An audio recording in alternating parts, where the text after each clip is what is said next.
బడికి వెళ్లాల్సిన వారంతా బడి బయటే ఆగిపోయారు.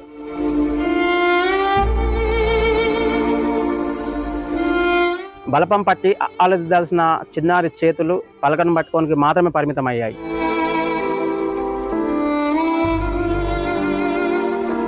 కన్నవారికి ఓటర్ కార్డులు ఇప్పించిన ఆ నేతలు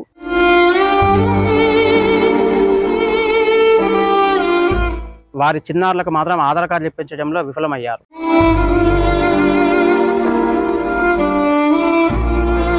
ఆధార్ లేదు, ఏ ఆధారము లేదు. ఫలితంగా విద్యా వ్యవస్థకు దూరం అయ్యారు వారంతా.